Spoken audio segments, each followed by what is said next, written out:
Hello everyone and welcome to Finspace. तो आज के इस वीडियो के अंदर अपन लोग समझेंगे कि चाइनीज़ फ़ोन मेकर ने इंडिया के अंदर इतना अच्छा मार्केट शेयर कैसे ग्रैब कर दिया है। सो वीडियो को एंड तक जरूर देखना and if you haven't subscribe to our channel so please subscribe to it and also press the bell icon. So let's start with the video.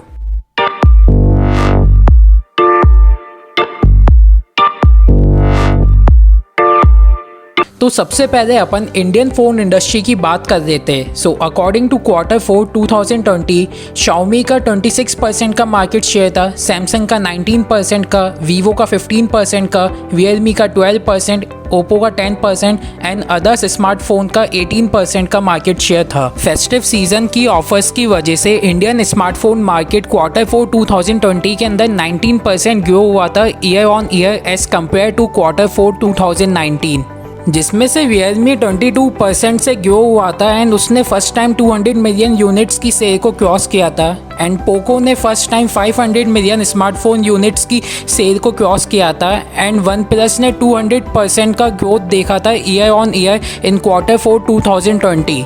सबसे पहले अपन Xiaomi की बात करते हैं। Xiaomi जुलाई 2014 के अंदर इंडिया में एंटर हुई थी in partnership with Flipkart and company ने हंगर मार्केटिंग स्ट्रेटजी यूज़ की थी to market its value for money smartphones. Hunger marketing strategy के अंदर कंपनी अपने प्रोडक्ट्स को बार्गेन प्राइस पे ऑफर करती है, जिसकी वजह से कस्टमर्स इस प्रोडक्ट की तरफ अट्रैक्ट हो एंड कंपनी इसके अंदर अपनी सप्लाई को लिमिटेड रखती है, जिसकी वजह से मार्केट के अंदर डिमांड ज़्यादा हो और सप्लाई कम हो। बेसिकली इस स्ट्रेटजी के अंदर कंपनीज कस्टमर के इमोशंस के साथ प्ले करती है एंड ऐसे प्रोडक्ट्स का डिज़ायर डेवलप करती है जिनको पाना मुश्किल हो।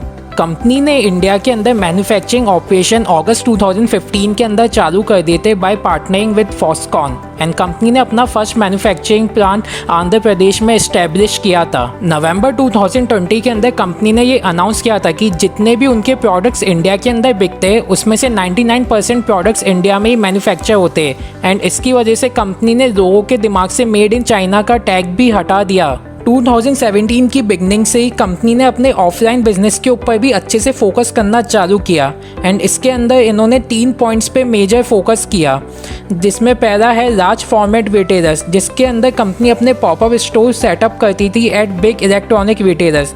सेकंड है MI preferred partner stores and third है MI होम स्टोर्स। सो अगर हम देखें कि Xiaomi के लिए सबसे बेस्ट क्या वर्क किया, सो फर्स्ट पॉइंट है कंपनी ने हंगर मार्केटिंग स्ट्रेटजी को बहुत अच्छे से यूज़ किया, जिसकी वजह से वो मार्केट के अंदर एक बस क्रिएट कर पाई एंड सेकंड है Xiaomi का स्टार्टिंग से ही फोकस था कि वो लोवेस्ट पॉसिबल प्राइस पे कंज्यूमर्स को बेस्ट फीचर्स प्रोवाइड करे एंड इसी के चलते कंपनी ने 2 साल में यानी कि 2016 में $1 बिलियन की सेल्स को टच कर दिया था। नेक्स्ट हम लोग BBK ग्रुप की बात करते हैं एंड इस ग्रुप की बात करने से पहले मैं आपको बता दूं कि OnePlus, Vivo, Oppo and Realme को BBK ग्रुप ही ओन करती है एंड इन सब ब्रांड्स की मदद से BBK ग्रुप ने इंडिया के अंदर बहुत ही अच्छा मार्केट शेयर कैप्चर कर रखा है। सबसे पहले अपन लोग OnePlus की बात करते हैं। OnePlus दिसंबर 2013 में फाउंड हुई थी एंड इस कंपनी को फाउंड करने के पीछे का मेन मोटिव ये था कि मार्केट में जो भी फ्लैगशिप फ़ोन्स है यानी जो बहुत ही महंगे फ़ोन्स है उनसे कम प्राइस में फ़ोन लाना with the same features.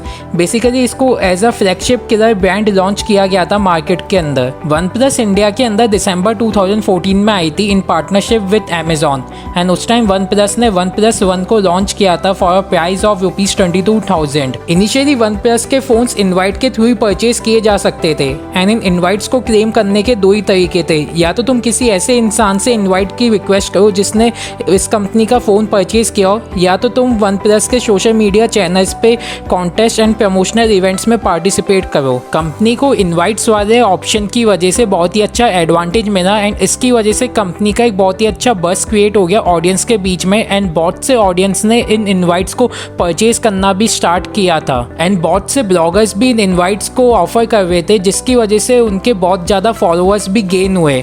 So in short ये OnePlus के लिए एक लो कॉस्ट मार्केटिंग स्ट्रेटजी रही एंड फिर OnePlus 3 के लॉन्च के बाद कंपनी ने इनवाइट्स वाली स्ट्रेटजी को हटा दिया था एंड उन्होंने ऑनलाइन एडवर्टीजमेंट्स चालू कर दिए थे एंड फिर धीरे धीरे OnePlus एक प्रीमियम ब्रांड फ़ोन बन गया bye winning the trust of customers. In 2019 premium smartphone market के अंदर OnePlus का 33% का मार्केट शेयर था, सैमसंग का 26% का एंड एप्पल का 25% का। अब इसके बाद अपन बात करते हैं वीवो एंड ओप्पो की। सो वीवो इंडिया स्मार्टफोन मार्केट में 2012 में एंटर हुआ हुआ था एंड कंपनी ने वायाकॉम 18 के साथ पार्टनरशिप की थी। So as a part of this partnership Viacom 18 के इंटीग्रेटेड नेटवर्क सोल्यूशन डिवीज़न ने वीवो के लिए marketing, promotion and communication activities को हैंडल किया था। सो वीवो का major focus advance technology smartphones बनाने में था एंड साथ ही साथ good sound and camera quality देने पर भी था, जिसकी वजह से वीवो की सेल्स में एक बहुत अच्छी ग्रोथ देखी गई है इंडिया में। ओप्पो 2014 के अंदर इंडियन मार्केट में घुसा था एंड कंपनी का मेजर फोकस सेल्फी कैमरा को इम्प्रूव करने पे था। दोनों ही कंपनी ने अपनी प्रेजेंस बनाने के लिए मार्केटिंग एंड स्पॉन्सरशिप्स पे बहुत ही ज़्यादा पैसा खर्चा किया था एंड साथ ही साथ अपनी सेल्स को और बढ़ाने के लिए उन्होंने रिटेल शॉपकीपर्स को हाई कमीशन भी ऑफर किया था। दोनों ही ब्रांड्स अपने ऑफलाइन प्रेजेंस को और ज़्यादा बढ़ाने के लिए स्टोर्स ओपन करने का कंसिडर कर रही है एंड इसके अलावा ये और भी ज़्यादा इवेंट्स के साथ कोलैब करने का प्लान कर रही है।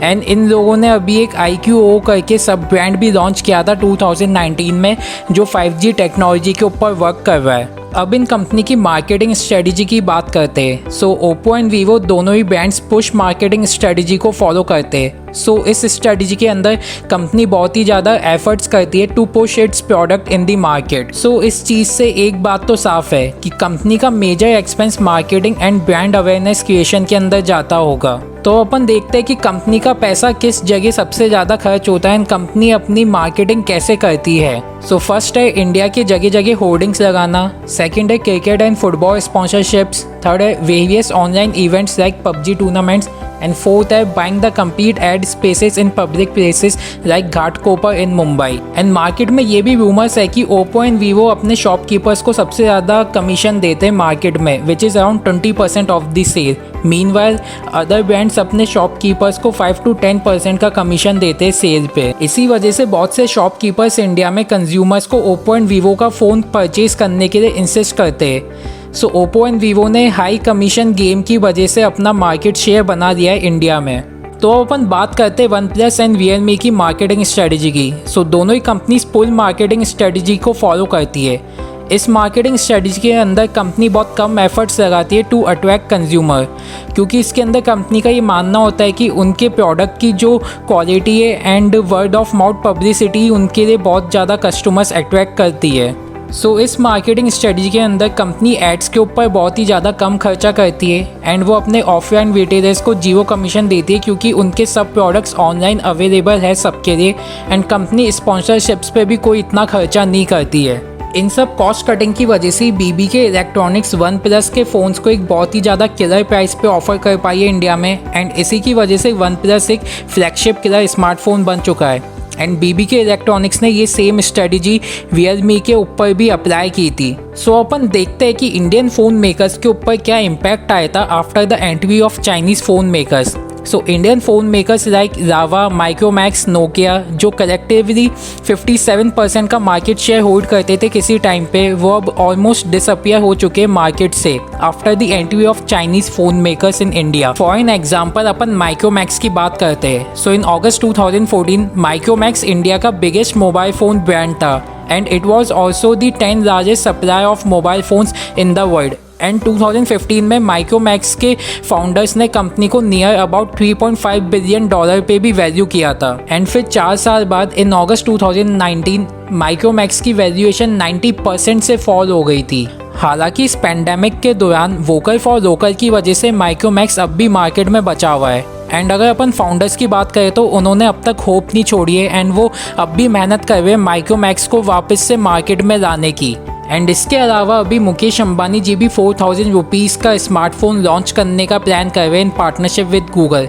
सो ये एक देखने वाली बात होगी कि Indian smartphone makers Indian smartphone market को फिर से कैप्चर कर पाते या फ्यूचर में इसके ऊपर चाइनीज़ फ़ोन मेकर्स का डोमिनेंस रहेगा। सो इस पर आपके क्या व्यूज़ है वो प्लीज़ आप हमें कमेंट बॉक्स में कमेंट करके बताइए। So that's all from our side. Thank you so much for watching this video. If you liked our video, please press the like button and also share it with your friends. And also share your valuable feedbacks in the comment section and don't forget to subscribe to our channel. Thank you.